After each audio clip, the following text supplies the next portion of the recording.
आप सबका दिल से स्वागत है। आज मैं आपको एक ऐसी औरत की कहानी बताऊंगा जिसे लोग चुड़ैल कहते थे, थोड़े लोग चुड़ैल कहते थे, थोड़े लोग वैम्पायर कहते थे। सच्ची कहानी है, बहुत साल पहले की कहानी है। अब उसे लोग क्यों वैम्पायर कहते थे, क्यों चुड़ैल कहते थे, वो आपको कहानी में बताऊंगा। ये औरत जंगल में नहीं रहती थी, ये औरत गुफा में नहीं रहती थी, ये औरत लोगों के साथ सिटी में रहती थी। वो जब लोगों से मिलती तो लोगों से हंस के बात करती, उसे देखकर लोगों को सिंपैथी आती। बट वो एक घिनौना काम कर रही थी, लोगों के बच्चे को किडनैप कर रही थी। हाँ, माँ बाप से बच्चे थोड़े दूर हुए और इसने किडनैप कर लिया। और किडनैप करने के बाद क्या क्या चीज़ें करती थी बच्चों के साथ, वो जब आप सुनोगे गूज़बम्स आ जाएंगे। एक टाइम ऐसा आया, माँ बाप ने बच्चे को स्कूल भेजना बंद कर दिया। माँ बाप अगर रोड पर बच्चे का हाथ पकड़ते थे तो 1 मिनट के लिए भी हाथ नहीं छोड़ते थे। वो बचपन से ऐसी थी या वो जवान होने के बाद ऐसी बनी, क्या चीज़ें उसकी लाइफ में हो गई कि वो ऐसी बन गई। ऐसी बन गई मतलब चुड़ैल या वैम्पायर। मैं आपको बताता हूँ खौफनाक कहानी, और ये कहानी लोगों को देखना इसलिए ज़रूरी है कि ऐसे लोग भी है दुनिया में। ब्लैक मैजिक तो इन्वॉल्व है, आप भी समझ गए होंगे, बट ब्लैक मैजिक के अलावा और भी बहुत सारी चीज़ें थी जो बच्चों से कराती थी, और भी अलग अलग चीज़ें थी। ठीक है ना, मैं चालू करता हूँ कहानी। कहानी इतनी भी मिस मत करना।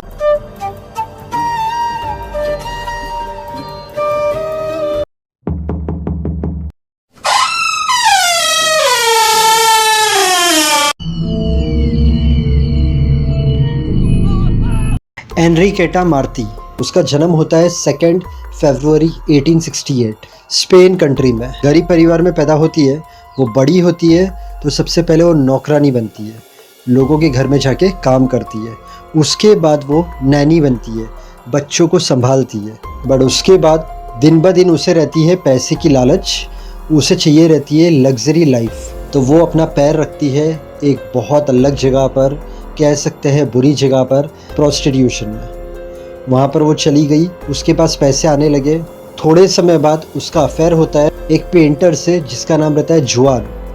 1895 में वो शादी करती है। अब शादी करने के बाद वो दूसरे लड़कों से अफेयर करती है। हस्बैंड को पता चलता है और ये लोग की शादी टूट जाती है। शादी इसकी टूटती है, उसके बाद ये क्या करती है, खुद का एक प्रोस्टिट्यूशन का बिजनेस खोलती है जिसे कहते हैं ब्रोथल। अब ये खुद मैनेजर कह दो, बॉस कह दो बन गई थी, और इसके नीचे बहुत सारी लड़कियां थी जो काम करती थी। अब स्टोरी है तो I have to tell all this thing. अब ये बिज़नेस के अंदर इसकी पहचान होने लगी बहुत सारे पैसे वालों से। अब जो पैसे वाले थे जो इसके पास आते थे तो वो लोग नॉर्मल डिमांड करते थे, वो अलग थी। बट थोड़े बहुत ऐसे रिच थे जो लोग शैतान थे। अब वो लोग डिमांड करते थे छोटे छोटे बच्चे। अब उन पैसों वाले की डिमांड पूरी करने के लिए इसने एक अलग चोला पहना, भिखारी का।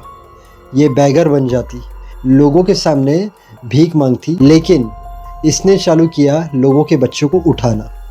पार्क में अगर कोई फैमिली गई है और बच्चा थोड़ा सी अलग हुआ, ये उठा लेती थी और लेके आती थी प्रोस्टिट्यूशन के धंधे में, और पैसे वाले बुरे लोगों को सप्लाई करती थी। अब ये चीज़ इसकी चल रही थी, किसी ने खबर कर दी पुलिस को, पुलिस ने अरेस्ट कर लिया। बट इसकी पहचान थी पैसे वाले लोगों में। वो जो पैसे वाले लोग थे उनकी पहचान से ये छूट गई। इसके दिल में आया कि मैं तो छूट गई हूँ, कि मेरी तो बहुत पहचान है, मेरा कोई कुछ नहीं बिगाड़ सकता है। उसके बाद एक दिन ये अलग चीज़ में पड़ी। इसने बहुत पुरानी किताबें खोली काले जादू की। अब उसके अंदर सब चीज़ें लिखी थी कि बच्चों का खून पीते हैं तो ट्यूबरक्लोसिस नाम की बीमारी है वो ठीक हो जाती है। उसने ये तो पढ़ा, बट उसके अलावा उसने अलग चीज़ें पढ़ी। बच्चों का फैट्स, ब्लड, हेयर, बोन्स, ये सबसे दवाई बनती है, और वो दवाई से इंसान जवान ही रहता है और इंसान की सब बीमारी ठीक हो जाती है। ये पागल औरत, इसके दिमाग में आता है क्यों ना मैं बच्चे को किडनैप करती हूँ तो थोड़े बच्चे को डाल दूँ प्रोस्टिट्यूशन में, थोड़े बच्चे को मार कर बच्चों का खून, हेयर, फैट और बोन से दवाई बनाऊँ और पैसे वाले लोगों को दूँ और पैसे आए। तो बेवकूफ़ औरत ने फिर से बच्चों को किडनैप करना शुरू किया। अब इस बार वो किडनैप कैसे करती थी? बच्चे स्कूल में जाते हैं तो वहाँ पर कोई बच्चा अकेला दिखा, मुझे तुम्हारी मम्मी ने भेजा है, ये एक चीज़ हो गई। दूसरी चीज़, वो अलग अलग घर पर भीख मांगने जाती थी, तो वो 3-4 दिन तक घर देखती थी, घर को स्टडी करती थी और उससे बराबर पता होता था कि बच्चा किस वक्त खेलता है, बाहर आता है, बस बच्चे को उठा लेती थी। ऐसे करके वो बच्चे को किडनैप करने लगी। थोड़े बच्चे को प्रोस्टिट्यूशन में भेजती थी, थोड़े बच्चे को मार देती थी और उससे खून और दवाई बना के पैसे वालों को बेचती थी। इसके अलावा उसने तीसरा बिजनेस चालू किया, बच्चों को बेच डालना एज नौकर, एज गुलाम।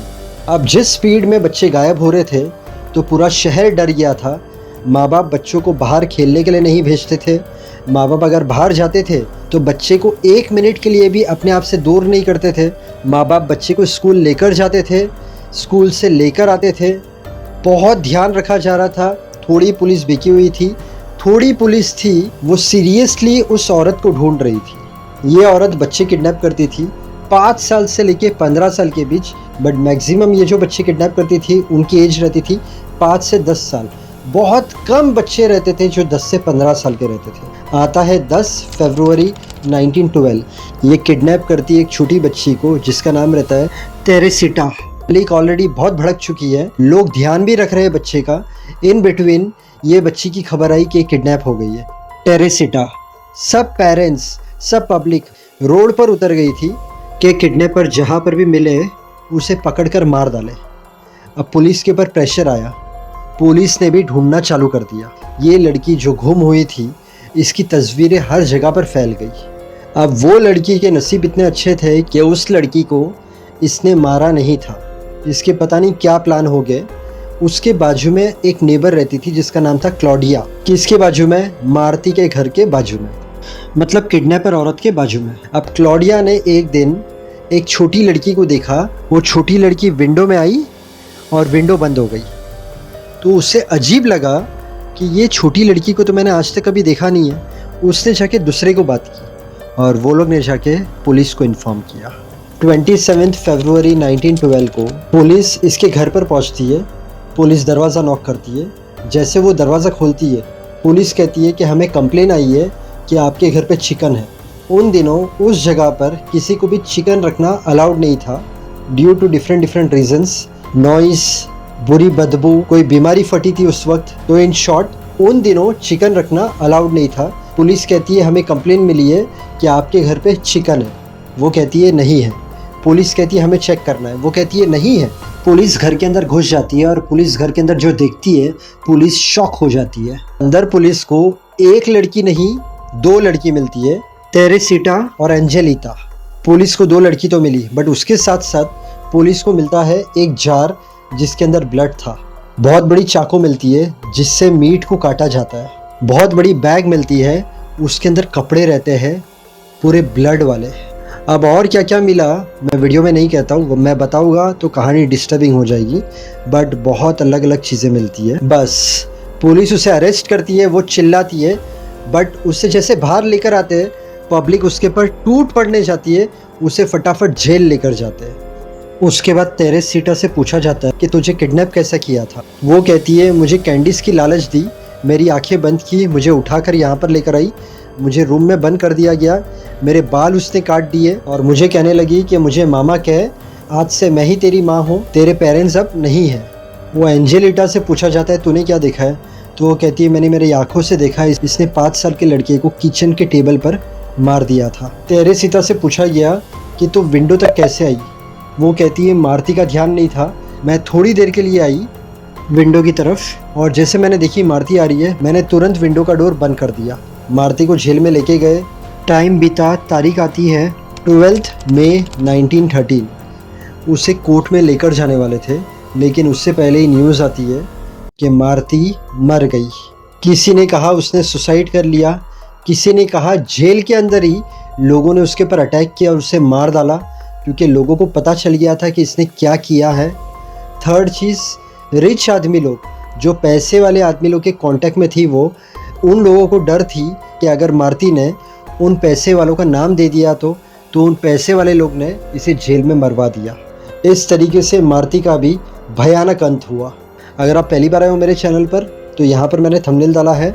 मेरे चैनल पर आपको सच्ची कहानियाँ मिलेगी, सस्पेंस, मिस्ट्री, एक्टर्स की लाइफ स्टोरी, सिंगर्स की life story, horror story, time traveller की स्टोरी, बहुत सारी सच्ची कहानियां हैं। आप देखना, आपको अच्छी लगेगी। आज का वीडियो पसंद आया तो वीडियो को लाइक करना, चैनल को सब्सक्राइब करना। Thank you so much. God bless and wish you very happy life.